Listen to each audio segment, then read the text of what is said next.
Je vais appeler à me rejoindre Clément Bonnet, qui est BIM Manager donc chez Patriarche. Vous allez... merci de l'accueillir. Je vais le mettre là. Alors, je suis allé un peu vite. Donc, vous allez nous parler du futur centre d'innovation et technologie, Solvay, c'est le nom de votre client, basé à Saint-Fond, c'est ça, et qui a été piloté, si je ne m'abuse, en OpenBIM. Présentez-vous rapidement et ensuite on enchaînera sur le projet. Je vous passe le micro. Merci beaucoup. Bonjour à tous. Donc, alors, ce projet-là, du coup, on a eu un gros challenge. Donc, c'est un projet qu'on a gagné. Je vais peut-être commencer par la présentation très rapide de Patriarche. Alors, c'est une agence qui est Patriarche, c'est une agence qui est internationale, due par sa localisation, mais aussi par les projets où on travaille à l'international. Donc, on est principalement basé au Bourget-du-Lac, donc à côté du groupe Barrel-et-Pelletier. Et ensuite, on a des sites sur différents lieux, donc Paris, Lyon, Bordeaux, Bâle en Suisse, et ensuite, du coup, Montréal. Donc, c'est une agence pluridisciplinaire parce qu'à la base, on était architecte. On a évolué vers un métier architecte et ingénieur, et on se diversifie de plus en plus. Donc là, pour ce projet-là, typiquement, on va faire appel, par exemple, à l'architecture, au laboratoire, ELEC, VRD, structure, CVC et à l'économie du projet. Et une petite partie environnement quand même où on a besoin d'un label HQE. Alors, toujours dans la présentation Patriarche, du coup, nous, on travaille aussi dans les bureaux, les commerces, tout ce qui est hôtel, tertiaire, etc. Donc, on a vraiment un large domaine dans nos métiers. Et bien sûr, sans oublier l'habitat, où on fait quand même pas mal de logements encore aujourd'hui. Alors, pour expliquer rapidement aussi le déploiement du BIM à l'agence, comment ça s'est passé. Alors, c'est une agence qui a été créée en 1960. D'ailleurs, on est actuellement 260 salariés aujourd'hui. Donc, on a commencé au début des années 90 par l'informatisation de l'agence. Du coup, tout de suite, Monsieur Patriarche, donc notre directeur, s'est posé la question comment est-ce qu'on allait pouvoir concevoir finalement avec une approche 3D. Il est passé de la table à dessin finalement à l'informatisation, autant en tirer des bénéfices. Du coup, tout de suite, il s'est penché sur un logiciel. Ce logiciel, on n'a pas encore entendu parler aujourd'hui, c'est Allplan. Donc depuis 1992, on est sur le logiciel Allplan.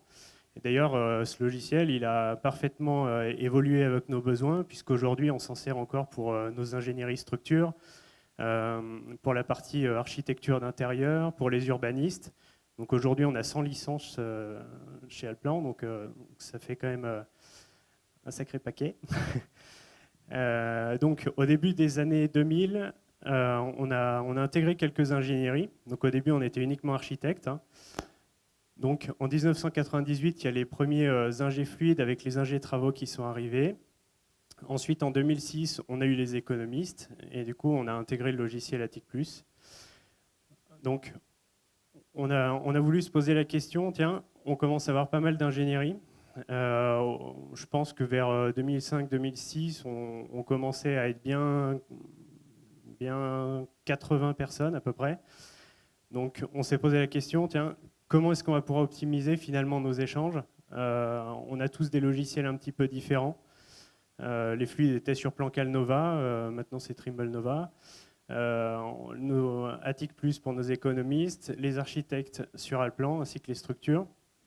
Du coup, on s'est posé la question un petit peu, tiens, on a commencé à travailler en 3D, maintenant, ce serait bien de passer à l'échange un peu supérieur. Du coup, dès 2010, on a fait les premiers échanges IFC, du moins on a essayé. C'était un peu presque une catastrophe au début. Pourquoi? C'est parce qu'on parle d'interprétation des données. En fait, chaque logiciel a sa propre interprétation de l'IFC, qui nous permet aujourd'hui de communiquer encore aujourd'hui. Donc au début, on a échangé sur pas mal de, finalement, ce qui était simple, géométrie simple, donc par exemple les murs, les poteaux, les poutres, voilà. Donc c'était pas quelque chose de très concluant, mais par contre, on a essayé de le mettre en place assez tôt et de se pencher un peu sur le sujet. Dès 2015, du coup, on s'est servi de l'IFC pour créé notre premier projet avec des ingénieries externes et pour notre client qui avait besoin finalement au début d'une représentation 3D. C'était plus, ils avaient des objectifs plutôt de ressaisie de l'existant, etc. Et donc ensuite, ils nous ont dit qu'ils avaient des objectifs d'exploitation-maintenance. Alors exploitation-maintenance, aujourd'hui, pour ce client-là, c'est un petit peu tombé à l'eau. Malheureusement, ils n'avaient pas d'AIMOBIM à l'époque. Donc d'ailleurs, pour ceux qui veulent faire de l'exploitation-maintenance, je pense que c'est très important d'avoir un AIMOBIM dans son équipe pour venir les aider sur cette partie-là. Aujourd'hui, 100% de nos projets sont en BIM niveau 2, autant pour des petits projets que pour des beaucoup plus gros projets. C'est-à-dire que ça peut aller, je sais pas, d'une opération de 30 logements à un décathlon de 100 000 m². Donc c'est vraiment pour tout type de projet. Et toute cette conception-là se fait avec Allplan à la base. Alors, pour vous parler un petit peu du projet, donc, le maître d'ouvrage, c'est Solvay. Ils sont dans la R&D de chimie. Donc, ils veulent créer leur centre d'innovation qui va regrouper tous les centres français à Saint-Fond, donc juste à côté. Ce sera un projet du coup de 40 000 m² qui va regrouper des bureaux et puis surtout du laboratoire. D'où le fait qu'on ait un gros objectif en BIM aujourd'hui. C'est que justement, pour le laboratoire, il y a quand même beaucoup d'équipements techniques. Et on avait un gros objectif pour la conception. Donc, pour vous parler un petit peu du planning très rapidement, on a gagné le concours en fait en août 2018. On a commencé les études en septembre 2018. Et aujourd'hui, donc on a rendu l'AVP en janvier. Et aujourd'hui, on se situe à peu près au niveau du pro. Donc d'ailleurs, pendant l'AVP, on a fait plusieurs synthèses BIM justement sur des barrettes un peu type, qui nous ont permis justement, qui nous ont aidés simplement à la conception du bâtiment. Donc, je vais vous parler un petit peu plus après. Et après, donc, les démarrages du travaux en 2020, fin de la réalisation du coup en 2022. Alors, pour vous parler un petit peu des processus de travail qui ont été mis en place sur le projet, déjà la composition du groupement. Patriarche, donc architecture, économiste, fluide. Et après, pour la partie BIM aussi, on a été avec le groupe Aegis qui a fait toute la partie fluide et structure. Donc, j'en parlerai après, mais pour les VRD qui sont venus justement un petit peu plus tard, Tecta, qui n'était pas au début prévu pour le BIM, mais finalement, on a un rendu de maquette numérique pour qu'il y ait la centralisation du site, justement, pour le client. Alors, quelle a été notre problématique et l'objectif? Donc déjà, ça a été une demande spécifique du maître d'ouvrage. Pourquoi? Alors, c'était justement pour de l'exploitation et de maintenance. Et ils avaient surtout un objectif premier qui était finalement pour la revue de conception. Puisque finalement, aujourd'hui, on sait bien qu'avec une approche 3D, etc., si on arrive à faire collaborer tous les intervenants, tous lots confondus, architecture, structure, fluide, économie, c'est vraiment les principaux, au début en tout cas, pour la partie conception. Du coup, il fallait qu'on arrive à collaborer et à faire des synthèses assez répétitives finalement pour ce projet-là, pour assurer aux clients finalement une qualité de notre conception. Alors, du coup, comment est-ce qu'on s'y est pris? Donc, on a voulu aussi organiser et uniformiser nos rendus à l'intérieur du groupement. Donc, le groupement, c'était Patriarche, Aegis, Tecta, Base, Indigo, Convergence. Alors, tout ça, ça représente environ 40 concepteurs. Donc, ça fait quand même pas mal d'interlocuteurs. On parle quand même de 40 000 m². Donc, il a fallu pas mal de monde. Donc, le premier objectif, finalement, c'était d'homogénéiser tous nos rendus pour que ce soit un petit peu transparent pour le client, pour qu'il ne se rende pas compte qu'il y ait 40 utilisateurs et que chacun amène sa petite patte à l'édifice, quoi. Ça veut dire une gouvernance quand même spécifique à mettre en œuvre aussi. Qui a piloté? Question qui vient comme ça. Exactement. Alors, du coup, j'en parle juste après, finalement, autour de la convention BIM. Et je termine peut-être juste le point. L'objectif aussi était la production de maquettes numériques. Donc, pour qu'à la fin, bien entendu, ils aient une exploitation et maintenance avec ces maquettes numériques. Alors, les solutions qu'on a trouvées, finalement, ça a été établir une convention BIM. Donc, c'est là qu'on va définir finalement toutes les règles du jeu pour établir le projet. Donc, cette convention BIM, je n'ai pas été tout seul hein, pour l'établir. On a fait une première réunion en fait, avec tous les intervenants, Patriarche, Aegis, Tecta, etc. On s'est tous convoqués autour d'une table et on s'est dit, tiens, comment est-ce qu'on va faire pour commencer la conception de ce projet-là. Du coup, on est parti sur la convention BIM. J'en parlerai pas après, du coup, je le spécifie ici. Pour la partie consultation des entreprises, on a aussi établi du coup un cahier des charges BIM. Donc, c'est simplement la convention BIM qui a évolué finalement pour les entreprises, où on déterminait tous les enjeux, également pour l'exploitation maintenance. Alors, dans cette convention BIM, déjà, donc ça, c'est toutes les questions qu'on s'est posées. Alors, pourquoi le maître d'ouvrage nous demande une maquette numérique? Donc, comme je l'ai dit, c'est pour l'exploitation maintenance, ça va être pour la revue de conception, etc. Les réponses aux cas d'usage, il y en a plusieurs qui nous ont été demandées. Donc, ça a été par exemple l'établissement des livrables, c'est-à-dire que nos livrables soient bien établis depuis une maquette numérique, qu'il n'y ait pas une scission finalement entre nos plans et notre maquette numérique. Ça va être aussi, pourquoi pas, une planification 4D. Alors nous, on ne l'a pas mis en place pour la partie maîtrise d'œuvre parce qu'il ne nous paraissait pas judicieux d'établir un planning au niveau de la maquette numérique en phase conception. Ensuite, toutes les règles de modélisation. Alors comme je vous disais, on était 40 intervenants, on était sur des logiciels un petit peu différents. Donc Allplan, Revit, il y a eu du AutoCAD, Covadis, etc. Attic Plus aussi, donc pas mal de logiciels. Donc finalement, on a établi un petit peu ces règles de modélisation, y compris pour, j'en parlerai juste après là, je ne sais pas si vous voyez sur le schéma qu'il y a ici en bas. Donc ça, c'est le découpage de la maquette numérique, mais en gros, il y a une partie verte qui a été faite par les fluides Aegis et une partie bleue qui est faite par les fluides Patriarche. La partie verte, en fait, c'est la partie tertiaire. Et ici, c'est toute la partie laboratoire, parce qu'on est un petit peu spécialisé dans les labos. Voilà, donc les cartouches communs, justement pour homogénéiser tous les rendus. Et après, il y avait du coup un sujet qui était très important, c'était finalement le géoréférencement et la superposition des maquettes numériques.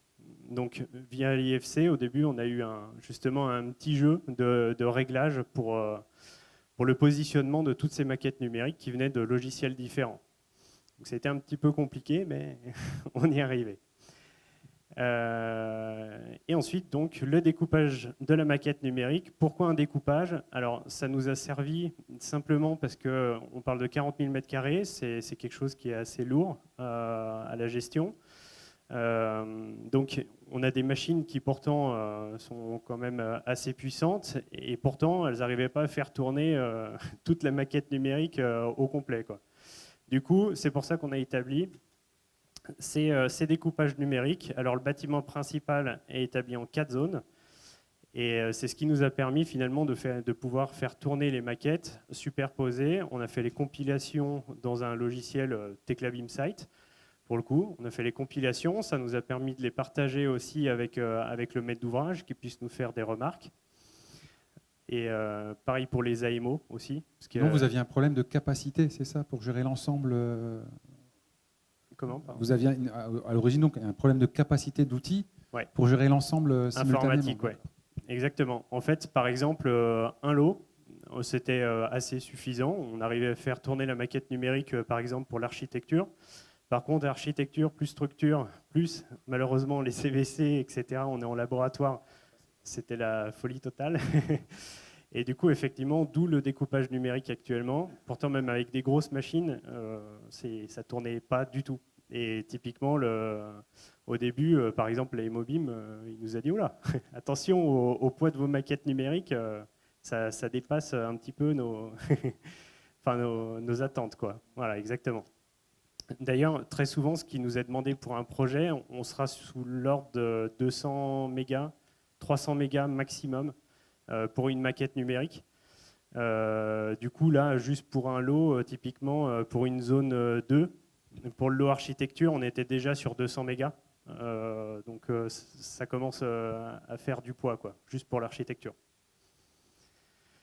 Donc ça, c'est la maquette numérique justement compilée sur Tekla BIMsite. Archi, structure, fluide, etc. Tac.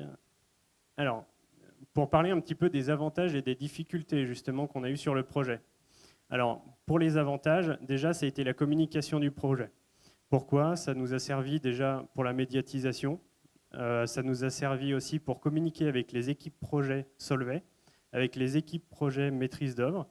Donc ça a été vraiment très important pour la communication, même par exemple pour des revues de conception basiques qui se font chez nous tous les mercredis pour ce projet-là. Par exemple, il y a certaines réunions qui sont animées autour de la maquette numérique, ce qui nous permet justement de savoir de quoi on parle et rapidement d'avoir une vision d'espace, quoi. Donc toutes les revues de conception, j'en ai parlé. Les synthèses BIM. Alors les synthèses BIM, on n'en fait pas tous les jours, hein. Il y a certains points clés. Par exemple, là typiquement, là c'est toute la compilation sur une seule barrette. Ce qu'on a fait, vu que ces barrettes-là sont répétitives, on s'est servi en fait de faire une synthèse sur une seule barrette et ensuite de venir finalement répercuter l'ensemble des modifications sur toutes les barrettes. Ça servait à rien typiquement de proposer aux clients de faire toutes les barrettes juste pour faire joli. Non, on a préféré faire normalement, on avait que deux phases, on avait l'AVP et le Pro. Là, pour le coup, on a fait un APS juste pour proposer aux clients de faire une synthèse sur cette partie-là. Et c'est ce qui nous a permis d'enchaîner du coup sur le Pro, comme on est aujourd'hui. Alors, l'économie du projet. Alors, je ne pourrais pas en tirer des conclusions sur les chiffres, etc. Par contre, je peux vous dire qu'avec nos économistes, ça nous a servi, pourquoi pas, à chiffrer justement notre maquette numérique. Donc, ils sont partis de la maquette archi-structure, etc. Ils ont chiffré cette maquette, ça nous a permis de voir qu'on était typiquement 1 million trop cher. Bon, je n'ai pas le droit de communiquer le prix de ce bâtiment, mais 1 million, ça représentait quand même un petit peu. Un pourcentage. J'ai pas le prix, mais juste 1%. Non. Donc voilà. Donc ensuite, pour les difficultés, il y a eu le travail collaboratif. J'en parlerai juste après.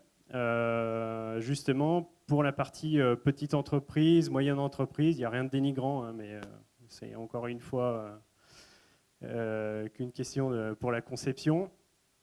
Ça a été un petit peu problématique, puisqu'il y avait des personnes dans le groupement typiquement qui n'étaient pas sachantes sur le sujet, qui ont dû se mettre au BIM. Je pense par exemple au VRD. Donc voilà, la nécessité de rigueur. Alors ça, la nécessité de rigueur, je dirais que c'est un des points clés. Et je rejoins une des présentations de tout à l'heure où la personne disait que justement c'était la communication autour du projet, etc. Donc ça, c'est vraiment très important de le mettre sur la table. Moi, je dis souvent, par exemple, que le BIM remet les gens autour de la table. C'est pas pour rien, hein. Il y a aussi une nécessité de rigueur, etc. Donc il faut que les gens communiquent sur le sujet. Ça, c'est vraiment très important.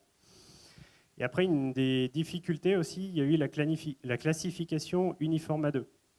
Alors, pourquoi ça a été une difficulté? Alors, d'une part, parce que c'est toujours un peu complexe de venir implémenter ces informations, etc. Mais ces classifications, elle est surtout arrivée au niveau du mi-AVP, voire Pro. Et donc, on avait déjà établi nos maquettes numériques avec nos propres codifications, etc. Et donc là, on nous a demandé pour le Pro d'implémenter finalement de la classification uniforme à 2, donc qui voulait dire des nouveaux codes, des façons de nommer par exemple les matériaux, etc. Donc il y a certaines choses qu'on a pu mettre en place, d'autres qu'on a dit au maître d'ouvrage, non, voilà, notre maquette numérique, elle va être reprise par les entreprises par la suite, on ne voit pas l'intérêt de la mettre en place aujourd'hui.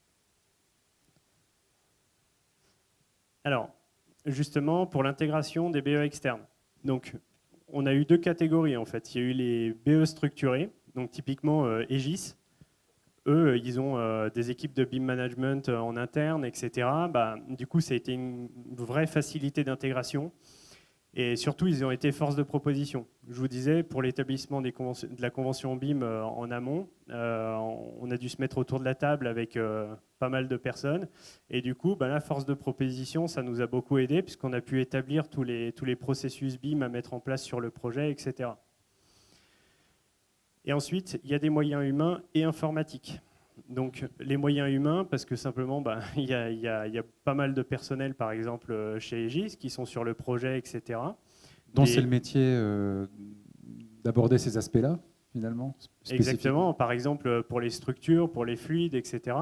Ils sont spécialisés structures, ils sont spécialisés également sur leurs logiciels de prédilection. Et donc informatique, justement, parce qu'il faut la compétence informatique et il faut surtout les outils qui coûtent aujourd'hui assez cher pour les outils de conception. Et ensuite, il y a une deuxième catégorie, du coup, BE. Donc j'ai mis petite et moyenne structure, hein, encore une fois, rien de dénigrant. Pourquoi ? Parce qu'ils n'étaient pas expérimentés, donc ils ont dû tout mettre en place sur le projet. Je pense vraiment au VRD. Et justement, les moyens logistiques, parce qu'actuellement, ce que j'entends en logistique, c'est bien sûr humain et informatique. Par exemple, ils n'avaient qu'une personne qui avait eu une expérience au niveau de la maquette numérique. Et puis, du coup, ils n'ont eu qu'un seul poste vraiment où ils pouvaient nous proposer de faire les VRD sur le projet, quoi. Donc là, c'est un aperçu justement à droite des maquettes numériques archi, structure et fluide, donc en décomposition. Ensuite, les impacts sur le projet. Alors, il y a eu 4 catégories. Donc, déjà sur les modes opératoires, la convention BIM. Sur un projet, on ne nous demande pas de BIM, on n'établit pas forcément une convention BIM puisqu'on a l'habitude de travailler de façon classique, quoi que ce soit. Donc, on n'a pas d'enjeu spécifique à mettre en place. Les adaptations des méthodes de travail, parce que justement, il faut nous adapter en fonction de la demande du maître d'ouvrage. Donc, quels sont les enjeux, etc. C'est ce qui va nous permettre de définir finalement les processus à mettre en place. Et les échanges autour de la maquette numérique. Donc, classiquement, on fait, nous, chez Patriarche, en tout cas, on ne fait pas spécialement de revue de maquette numérique sur tous les projets. Ou en tout cas, mis à part pour les synthèses BIM, quand on a des sujets un petit peu particuliers. Mais on ne le fait pas tous les jours. Là, typiquement, on a dû le mettre en place sur plusieurs revues de maquettes numériques, donc sur plusieurs mercredis. Donc ça a été fait par les équipes projet, donc les architectes, etc. Et ensuite, avec mon interlocuteur d'Aegis, on a pu faire des synthèses BIM, encore en parallèle, qui nous ont permis de détecter, là pour le coup, des clashs plus ou moins importants, parfois sur 40 cm. Voilà, c'est OK. Les impacts sur la rentabilité, donc plus de travail en amont, puisque ça nous a demandé du coup plus de travail. Et synthèse BIM, donc l'objectif de la synthèse BIM, ça a été les diminutions des erreurs en chantier, l'économie affinée, parce que nos économistes étaient sur Attic Plus et ils travaillaient avec la maquette. Les impacts sur la transversalité, donc niveau d'information et niveau de détail géométrique, ils sont renseignés plus tôt, complétés selon les phases. Donc ça, c'est important, hein, puisque justement, il y aura une continuité du processus avec les entreprises. Donc ils ont pu établir le chiffrage avec notre maquette numérique et ils viendront le compléter au fur et à mesure avec les enjeux. Y compris pour celles qui interviendront après livraison pour la partie maintenance, exploitation. Exactement. Du coup, ça a aussi un avantage pour la suite, finalement. Oui, c'est ça. C'est pour ça que j'ai fait un petit schéma aussi. C'était un des enjeux de votre client, quand même. Exactement, l'exploitation et maintenance. Donc le petit schéma en dessous, il vous présente finalement un petit peu les différentes étapes avant d'arriver à une maquette numérique exploitation-maintenance. Au début, il y a une maquette numérique conception. Donc c'est vraiment toutes les phases de conception, AVP, Pro, qui sont établies par la maîtrise d'œuvre. Ensuite, il y a une maquette exécution qui part de cette maquette conception, qui va évoluer, qui va devenir une maquette exécution. Alors attention, quand je dis évoluer, elle n'est pas reprise en intégralité. Il y a des problèmes de propriété intellectuelle, etc. de chacun. Et ensuite, on passe de la maquette numérique exécution vers une maquette numérique telle que construite. Donc, c'est-à-dire que c'est cette maquette exécution qui était les études des entreprises, elle va être mise à jour en fonction de ce qui a été fait sur le chantier. C'est ce qu'on appelle du coup la telle que construite. Et ensuite, la maquette numérique exploitation-maintenance, pour le coup, c'est la maquette numérique telle que construite avec l'implémentation de données qui vont servir pour l'exploitation et maintenance. Et les impacts sur le management de projet, du coup, c'est la présence d'un BIM manager et d'un AIMO BIM qui sont du coup pas présents sur l'intégralité des projets, mais par contre qui sont nécessaires et voire même obligatoires pour le management du projet BIM, quoi. Et j'insiste sur l'AIMO BIM. Les 40 concepteurs, c'est vous qui les avez pilotés au final ou vous étiez plusieurs? On était plusieurs. Ouais. Mais il y avait un quand même. Enfin, vous étiez guide fil un peu ou Comment, pardon? ouais, comment dire, il y avait un des enfin, quand même, il y avait un manager de cette équipe? Oui, alors du coup, moi j'ai été en tant que manager de l'équipe et après j'ai beaucoup travaillé avec le BIM manager de chez Aegis qui nous a permis de mettre en place, lui pour la partie Revit, pour les fluides, et moi pour toute la partie Alplan, convention BIM, etc. Mais on a vraiment travaillé ensemble et on a fait toutes les réunions, parce qu'il faut savoir que du coup, on fait des réunions, je sais pas, je dirais au moins toutes les 2 semaines avec l'AIMO BIM, le client, etc. Donc on est vraiment aussi le lien entre le client et finalement l'équipe projet, quoi. Merci beaucoup Clément Bonnet. Voilà. On peut vous remercier pour votre présentation. Est-ce qu'il y a des questions, des réactions dans la salle? Oui, Dominique. Dominique Sénat, toujours bureau d'études fluides. Une question là sur l'évolution des maquettes. La maquette de conception, les entreprises vont faire une maquette d'exécution. Elles arrivent à faire ça avec des logiciels différents ou tout ça repose sur le fait qu'on a imposé un seul logiciel sur l'ensemble des maquettes? Alors, Interopérabilité, ça y est, on y Ouais. arrive tout doucement. Donc justement, effectivement, ce mot interopérabilité est très important. Nous, actuellement, les clients ne nous imposent pas de logiciel, que ce soit pour la conception ou pour la partie réalisation. Le but pour eux étant de récupérer un IFC. Donc c'est pour ça que nous, par exemple, on a du Alplan pour la conception. Ça pose aucun problème à nos clients. Voilà, ça peut être du Revit, etc. Peu importe. Aujourd'hui, on n'a pas de problème de communication via l'IFC. En fait, il y a des problèmes de récupération de géométrie, etc. Mais par exemple, pour les compilations, on peut se servir de l'IFC très facilement et ça servira pour le client. Ouais. Une autre question, présentez-vous et quelle société, s'il vous plaît? Non, c'est toujours la même question, bien sûr, mais la maquette numérique fluide, par exemple, qui a été faite peut-être chez vous sur Plancal, j'en sais rien. Est-ce que l'entreprise qui est en Revit, elle arrive à utiliser cette maquette qui a été faite dans un autre logiciel ou est-ce qu'elle refait une autre maquette? Alors, par principe, il peut la reprendre de A à Z. Il n'y a pas de souci. Enfin, avec l'IFC, il y a... Comment? Oui, c'est ça. Il peut la récupérer en fait quasiment intégralement, mis à part peut-être. Imaginons, je parle de Plancal Nova vers Revit. Par exemple, il peut y avoir des problèmes de récupération des données. Par contre, après, il peut le récupérer aussi. Donc, il y a certains projets où il y a des entreprises qui vont récupérer intégralement les données.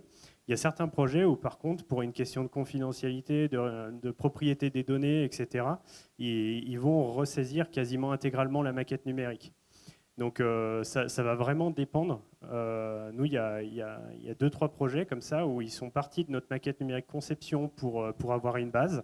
Et ensuite, ils l'ont ressaisi avec leurs informations, finalement, entreprise. Oui. Donc, à nouveau, Bertrand Mousselon, Créa. Une petite question sur le cahier des charges. En amont de la consultation du maître d'œuvre, sur le chapitre BIM, comment c'est organisé, comment c'est structuré, quelles sont les attentes explicites du maître d'ouvrage en termes de fonctionnalité, de contenu. Et parallèlement à l'opération, est-ce qu'il y aura aussi, par exemple, une opération de réception de cette maquette, test de fonctionnalité chez le client, etc.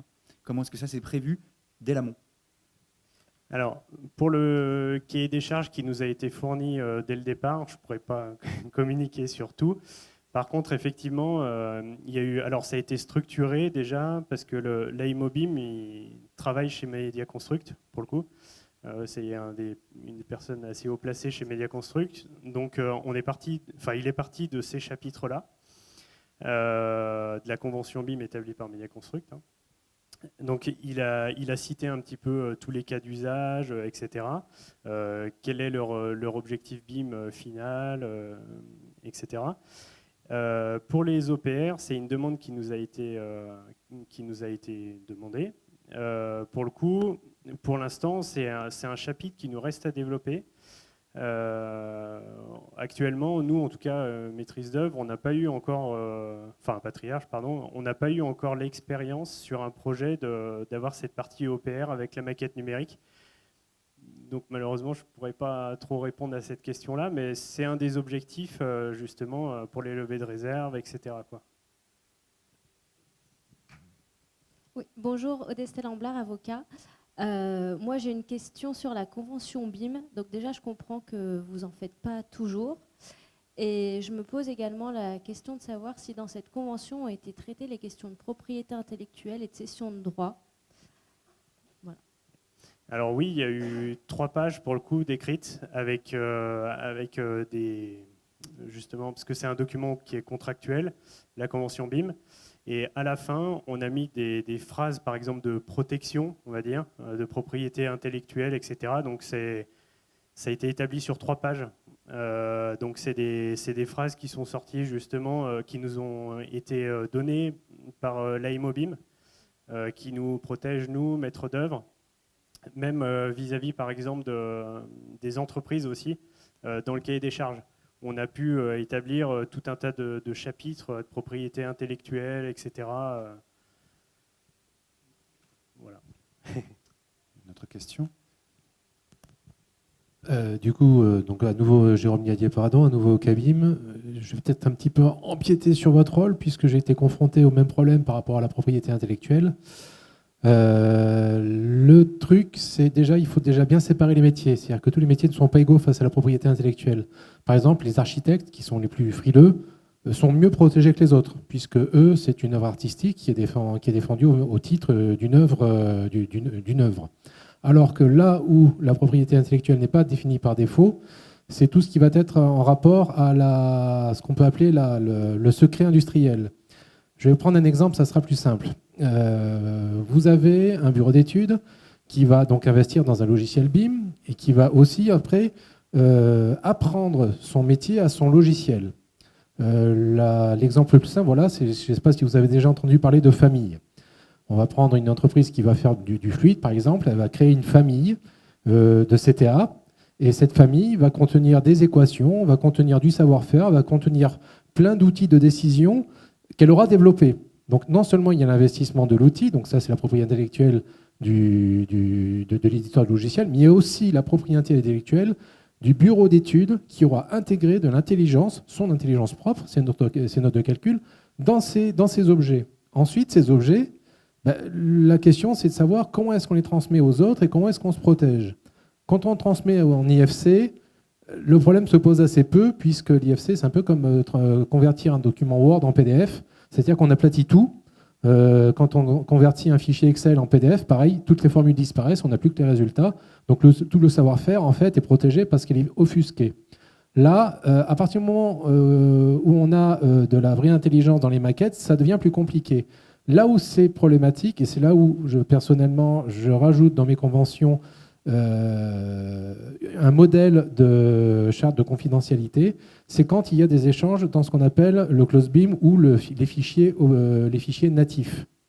Donc ça veut dire quand il y a les équations, le savoir propre qui est dans l'entreprise qui transite. Donc soit on a de l'IFC et le problème se pose assez peu puisqu'au final on n'a que les informations qui sont demandées par le maître d'ouvrage et on n'a que, on va dire, la coquille graphique inerte. Soit on a des échanges en close BIM, et là, bizarrement, c'est là où on peut avoir des soucis. D'ailleurs, j'ai un exemple. Une personne qui faisait des ponts d'intervention sur des machines, qui a retrouvé ces maquettes paramétriques de ponts d'intervention sur des machines chez des concurrents. Parce que voilà, son travail a été récupéré. Donc le problème de propriété intellectuelle ne se pose que pour les bureaux d'études techniques et seulement s'il y a des échanges close BIM, paradoxalement. Alors, je ne sais pas si vous attendez une C'était un peu réponse de ma part, question-réponse, mais c'est bien, c'est très intéressant parce que ça nous emmène encore vers l'interopérabilité. Les solutions que vous avez choisies pour travailler en management transversal, etc., elles ont intégré ces clauses à la fois aussi sur des fichiers natifs? Alors non, pour le coup, c'est vrai que nous, on transite uniquement avec de l'IFC. Et pour le coup, on ne s'est pas posé la question des fichiers natifs. Alors nous, ils sont communiqués quand même, les fichiers natifs, pour l'AIMOBIM, pour le client, etc., pour qu'il y ait des histoires de vérification de l'implémentation de données, etc. Par exemple, on a eu des soucis, je pense par exemple dans les pièces, on a voulu mettre des codes uniformes sur les revêtements de sol, mur, plafond, par exemple. C'était de l'information qui n'arrivait pas à transiter typiquement dans l'IFC. On a cherché un petit peu des solutions, etc. Et du coup, là, on a donné les fichiers natifs, mais uniquement à l'AMO et aux clients. Donc c'est vrai qu'on n'a pas trop eu le souci de propriété intellectuelle sur les fichiers natifs, quoi. Comment ? Oui, ouais. C'est vrai. Ouais. Est-ce qu'il y a encore une question avant la pause? Non? Merci beaucoup Clément Bonnet. Merci pour cette présentation.